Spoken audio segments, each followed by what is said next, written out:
இப்போ வரைக்கும் கிட்டத்தட்ட ஒரு வாரம் ஆயிடுச்சு வெற்றி அவர் சினிமா லொக்கேஷன் பார்க்குறதுக்காக கின்னூர் பகுதியில் சட்லஜ் நதி ஆற்றில் அவருடைய கார் விழுந்து தேடுதல் வேட்டை துவங்கி இப்போ வரைக்கும் ஒரு வாரம் முழுசாக நிறைவடைஞ்சிருக்கு. ஆனாலுமே வெற்றி அவர் கூட போன நண்பர் உயிரோட பிழைச்சிட்டாரு. டிரைவர் அவருடைய உடல் மட்டும் மீட்கப்பட்டிருந்தது. இப்படி இருக்க அந்த காரில் இருந்த துரைசாமி மகன் வெற்றி அவருடைய செல்ஃபோன், சூட்கேஸ், துணிமணி இப்படி எல்லா பொருட்களையுமே கடந்த ஒரு வாரமாக அந்த சட்லஜ் நதி ஆற்றில் கிட்டத்தட்ட 15 கிலோமீட்டர் வரைக்கும் சல்லடை போட்டு தேடி எடுத்தாச்சு. எல்லா பொருட்களும் கிடைச்சிருக்கு. ஆனால் வெற்றி அவருடைய உடல் மட்டும் இன்னைக்கு 7வது நாள்லையும் கிடைக்கல. இப்படி இருக்க தற்போது ஹிமாச்சல பிரதேச போலீஸ் அவங்க இந்த வழக்கில் முக்கியமான தகவல் ஒன்று இன்னைக்கு 7வது நாளாக தேடி முடிச்சுட்டு அவங்க சொல்லியிருக்காங்க. ஸோ இந்த விஷயத்தை இப்போ கேட்குற எல்லாருக்குமே ஆச்சரியமாகவும் ஒரு சில பேருக்கு அதிர்ச்சி ஏற்படக்கூடிய அளவுக்கு தான் இருக்குது.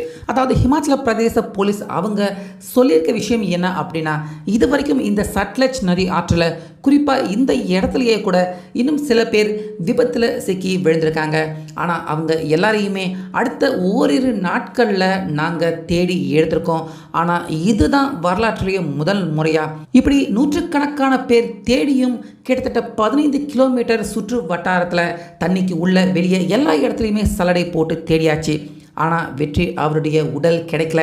இது எங்களுக்கே ஒரு ஆச்சரியமாகவும் நம்ப முடியாத விஷயமாக இருக்குது அப்படின்னு ஹிமாச்சல பிரதேச போலீஸ் சொல்லியிருக்காங்க. முக்கியமாக வெற்றி நிச்சயமாக அவர் காருக்கு உள்ளே இருந்திருந்தால் கண்டிப்பாக நாங்கள் தேடி இருந்த எல்லா இடத்துலையுமே கண்டிப்பாக அவர் கிடச்சிருக்கணும். ஸோ அதனால் எங்களுக்கு இப்போ ஏற்பட்டிருக்க சந்தேகம் என்ன அப்படின்னா, ஒருவேளை உண்மையாகவே வெற்றி அவர் காருக்கு உள்ளே இருந்தாரா, அப்படி இல்லைன்னா வெற்றி உடல் கிடைக்காம இருக்கிற பட்சத்தில் அவர் வேறு எங்கேயாவது உயிருடன் தான் தற்போது இருக்கிறாரா அப்படிங்கிற சந்தேகம் இப்போ எங்களுக்கே எழ ஆரம்பிச்சிருக்கு அப்படிங்கிற மாதிரி ஹிமாச்சல பிரதேச போலீஸ் சொல்லியிருக்காங்க. ஸோ அந்த வகையில் வெற்றி அவருடைய உடல் கிடைக்க இன்னும் எத்தனை நாட்கள் ஆகும் அப்படின்னு எங்களுக்கு தெரியல. ஆனால் அவருடைய உடல் கிடைக்கிற வரைக்கும் கண்டிப்பாக வெற்றி அவர் உயிரோடு இருக்கிறாரு அப்படிங்கிற மாதிரி தான் தற்போது எங்களால் நம்பப்படுது. ஏன்னா கடந்த ஒரு வாரமாக எங்களால் முடிஞ்ச எல்லா விதமான தேடுதல் வேட்டையை நாங்கள் நிறைவு செய்திருக்கோம்.